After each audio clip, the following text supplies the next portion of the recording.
गोष्टी मी करीन, ढगांचेही चुंबन घेईन, कुणीही अडवू शकणार नाही, मनी दृढ निश्चय हा करीन. एअर होस्टेस मला बनायचंय, एअर होस्टेस स्वप्न माझे, कवित घेईन सारे आकाश. Let's dance. चल चल चल चल, come on come on come on. Sania, काय झालं आर्यन?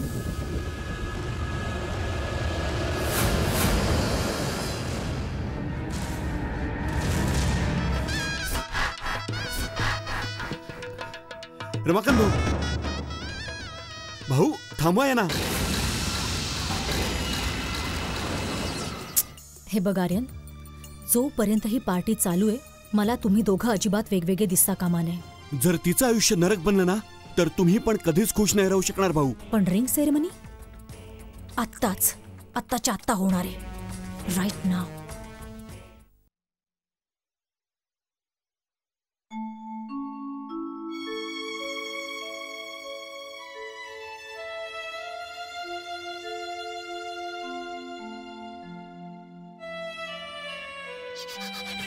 आज या माझ्या जुन्या आठवणींना आगीच्या स्वाधीन करून आपल्या मनाला स्वच्छ करते मी, म्हणजे उद्या पप्पा ज्या कुणाबरोबर माझं नातं जोडतील त्याच्या नावाला संपूर्ण पावित्र्याने आपल्या मनावर लिहू शकेल. मी तुला खरा खोरा बाहुला आणून देईन. खरंच? अगदी कोरा पान, एकदम तुझ्यासारखा सुंदर, दुधाने न्हाणारा असा राजकुमार जो लाखामध्ये एक असेल. मी पण तर तेच म्हणते ना की तुझ्या पप्पांनी जो निर्णय घेतलाय तो अगदी बरोबर आहे. कारण तुझ्यासारख्या मुलींचं काय होऊ शकतं? लग्न करून मुलं जन्माला घालण्याव्यतिरिक्त करा रमाकांत, करा तुम्ही हिचं लग्न. मग आयुष्यभर तुमची मुलगी आपल्या नवऱ्याच्या चामड्याच्या कारखान्यामध्ये बूट शिवत बसेल.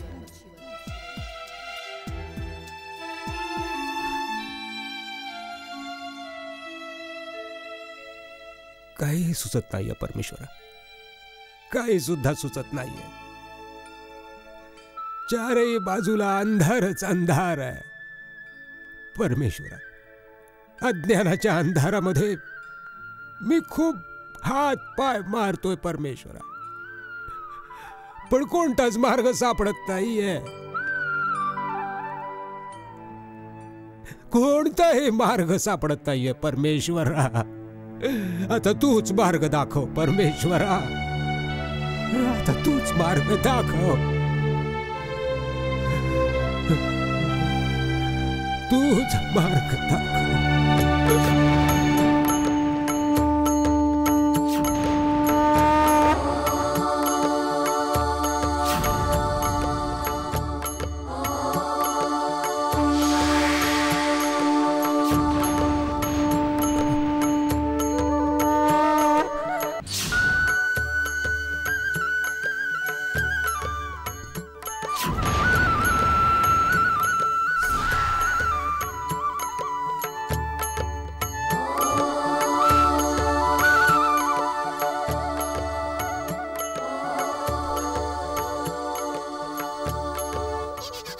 चल आपण प्लेन उडवायला जाऊया.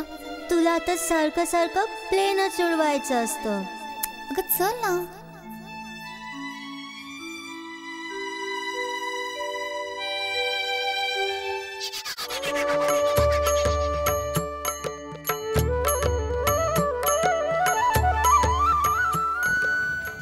मिस खंबाटांनी या लग्नाला नकार दिला तर आपल्या मुलीला एअर होस्टेस बनवायला निघालात तुम्ही.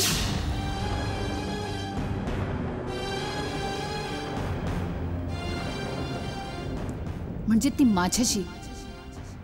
माझ्याशी बरोबरी करू शकेल आणि आर्यनला माझ्यापासून हिरवू शकेल, पण नाही, मी असं होऊ देणार नाही.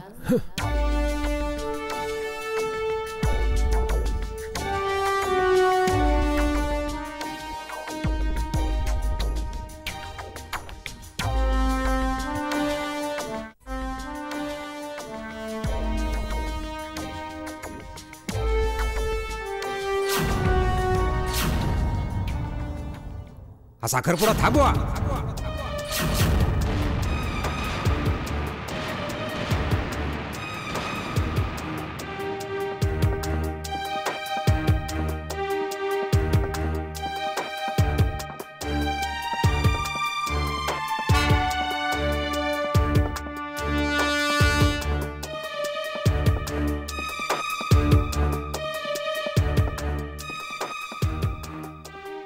हा साखरपुडा नाही होणार.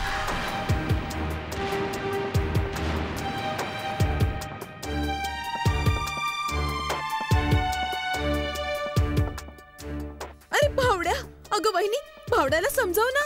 असं का करतोयस तू? जर हे लोक पण निघून गेले तर आपल्या मानसीशी लग्न कोण करणार? रज्जू, जर एक शब्द सुद्धा तोंडातून काढलास ना तर माझा हात उचलला जाईल, समजलीस?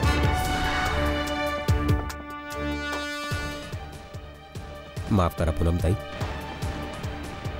मी तुम्हा लोकांची क्षमा मागतो. माझ्याकडून जी चूक झाली असेल, पण हा साखरपुडा नाही. रमाकांत, तुम्ही आम्हाला खूप बेअब्रू केलंय. समाजात आमची पण काही इज्जत आहे. आता मी बघतेच तुमच्या मुलींना कोण सून करून घेतं ते.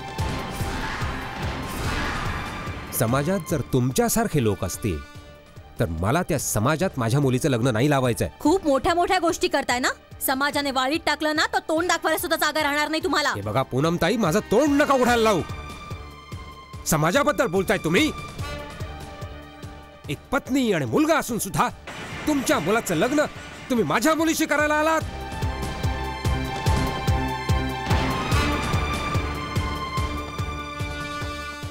शरम नाही वाटत तुम्हाला?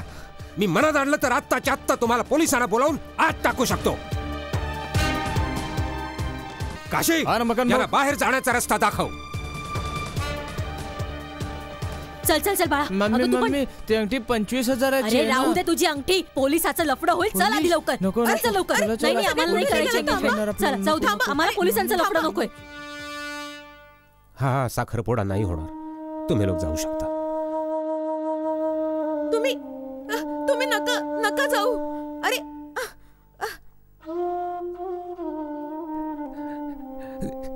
जर ही चूक केली असती मी तर आयुष्यभर मी बघ स्वतःला कधीच माफ नसतो करू शकलो बाळा. अगं मी तर विसरूनच गेलो की फक्त जन्म देऊन बापाचं कर्तव्य पूर्ण नाही होत. जर जन्म दिलाय तर जगण्याचा अधिकार पण द्यायला हवा. जगण्याचा.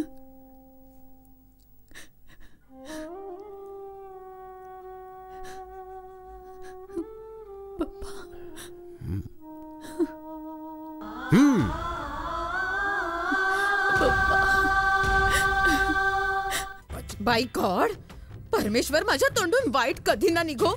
माहित नाही भावड्या पण स्वतःला काय समजतो ते. मी तर भलं करायला निघाले होते, उलट हे माझ्यावरच ठपका लावतायत.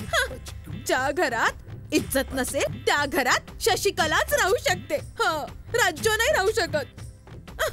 बंद पण होत नाहीये. अगं कुठे चालीस रज्जू?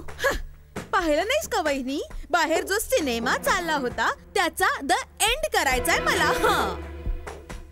आणि तसही जोपर्यंत इथे रज्जो राहील तोपर्यंत सिनेमाचा दी एंड होऊच शकत नाही.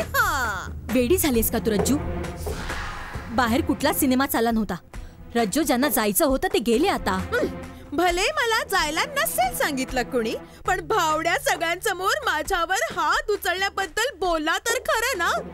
हे बघ वहिनी, मी सांगून ठेवते, आता मी इथे 1 मिनिट नाही थांबणार. मी जातेच कशी. पण रज्जू, एवढ्या रात्री जाशील तरी कुठे? अरे मी तर कुठे पण जाऊ शकते तशी. सिनेमा हॉलच्या बाहेर बसून राहीन, रेल्वे स्टेशनवर बसून राहीन, पण सांगून ठेवते आता ह्या घरात रज्जू आता 1 मिनिट पण नाही थांबणार. नाही नाही रज्जू. काय झालं? काय बरं झालं तुम्ही आलात. का? काय झालं? बघा ना, रज्जू जाण्याचा हट्ट करतीये. ठीक तर आहे, जाते म्हणते तर जाऊ दे. जेव्हा फंक्शन संपतं तेव्हा पाहुण्याने ताबडतोब तिथून निघायचं असतं. काय बोलताय हे तुम्ही? रज्जू कुणी पाहुणी आहे का? तुमची बहीण आहे. बहीण? काय बहिणीचं कर्तव्य पूर्ण केलंय? उलट माझ्या मुलीचं आयुष्य बर्बाद करण्याचा प्रयत्न केला. चांगलंच होईल गेली तर. इथे राहिली तर माहित नाही आणखी काय काय कारस्थान.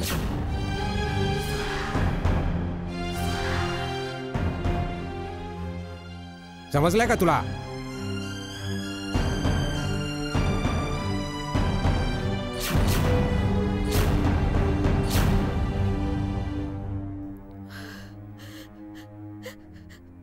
पाहिलंच वहिनी, आता मी इथे 1 मिनिट सुद्धा नाही थांबू शकत. सांगून ठेवते. रज्जू, तू जरा थांबशील? तू आपल्या भावाचा स्वभाव तर ओळखूनस ना. सकाळपर्यंत एकदम शांत होऊन जातील. मी समजावीन रज्जू, पण एवढ्या रात्री नको जाऊस. रात्रभर आज थांब तू. सकाळी आपण सगळे निर्णय घेऊ की काय करायचंय ते.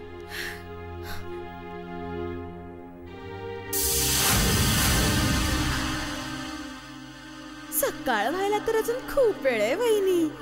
बघशीलच, सकाळी रज्जो असे सरड्यासारखे रंग बदलेल की रज्जोचे रंग बघून तर सगळे चाटच पडून जातील.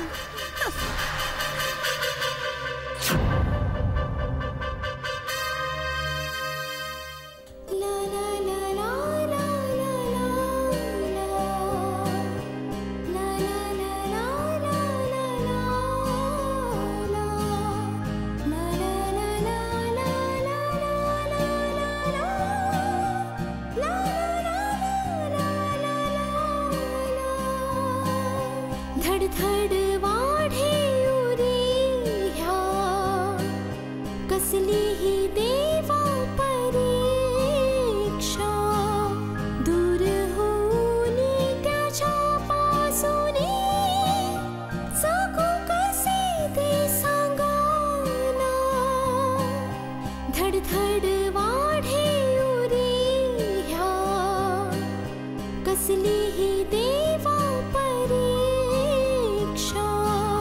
दूर होऊनी त्याच्या पासूनी जगू कसे ते सांगाना. धडधड वाढे उरी ह्या, कसली ही देवा. माझं आयुष्य अजून अशी किती वळण घेणार आहे माहित नाही. देव माझी कोणती परीक्षा बघतोय. कधीही वेगळं न होण्याची शपथ घेऊन सुद्धा आज मी वेगळे होणार.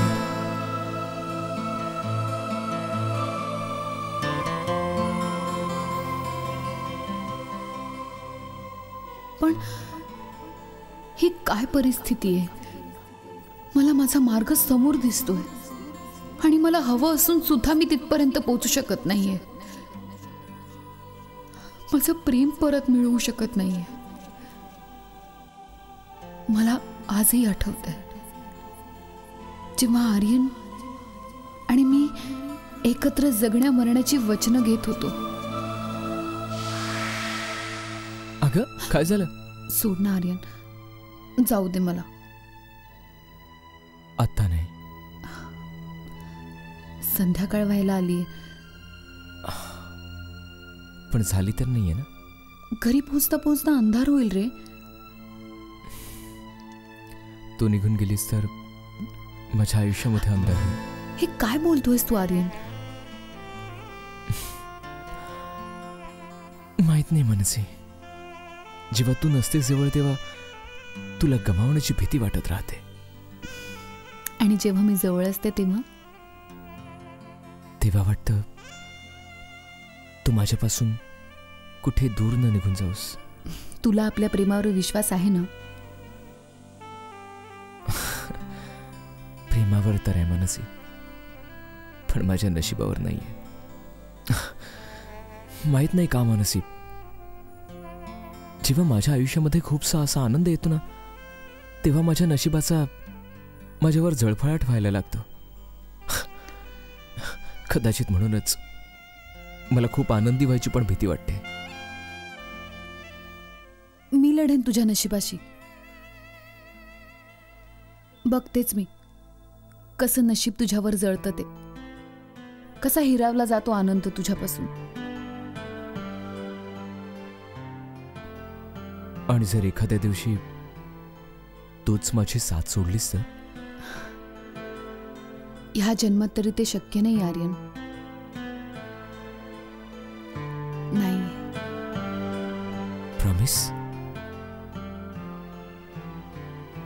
वचन देते. विचार कर मानसी, कारण की जर तू हे वचन तोडलंस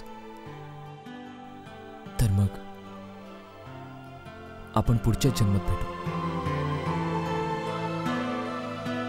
कारण की ह्या जन्मामध्ये तर तुझ्याशिवाय जगणं शक्यच नाही होणार.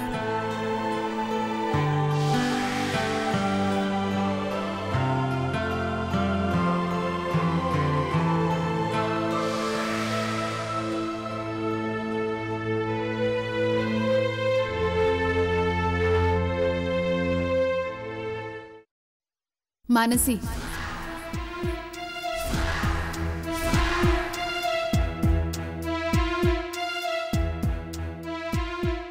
कसला विचार करतेस तू? परिस्थिती अजूनही तुझ्या हाताबाहेर गेलेली नाहीये.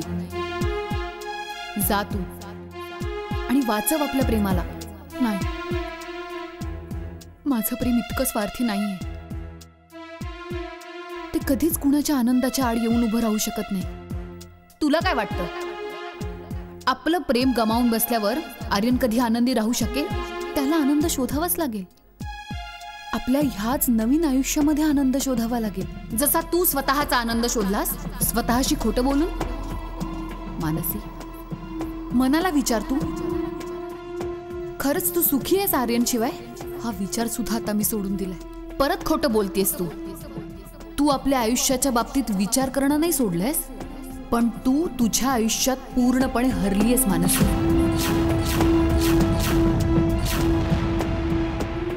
तुला लढाच द्यावासा वाटत नाहीये. विचार कर मानसी, आयुष्याने तुला एक अजून संधी दिलीये. तुझी हार तुला जिंकण्यात बदलायची आणि तू ही संधी गमावणार आहेस. पण आज तर आर्यनची एंगेजमेंट आहे आणि आतापर्यंत झालीही असेल, पण आत्ता सुद्धा तो तुझी वाट पाहतोय.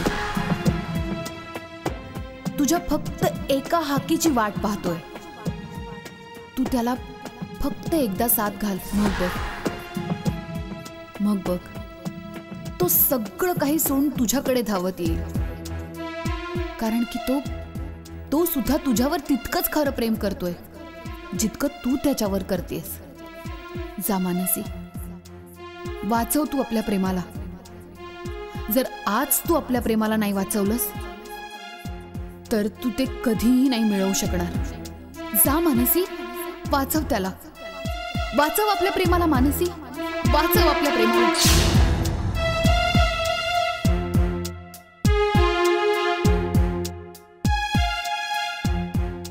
तो सुद्धा तुझ्यावर तितकंच खरं प्रेम करतोय जितकं तू त्याच्यावर करतेस. जा मानसी, तो सुद्धा तुझ्यावर तितकंच खरं प्रेम करतोय जितकं तू त्याच्यावर करतेस. जा मानसी, तो सुद्धा तुझ्यावर तितकंच खरं प्रेम करतोय जितकं तू त्याच्यावर करतेस. जा मानसी, जा मानसी, वाचव त्याला, वाचव आपल्या प्रेमाला मानसी, वाचव आपल्या प्रेमाला.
गोष्टी मी करीन ढगांचे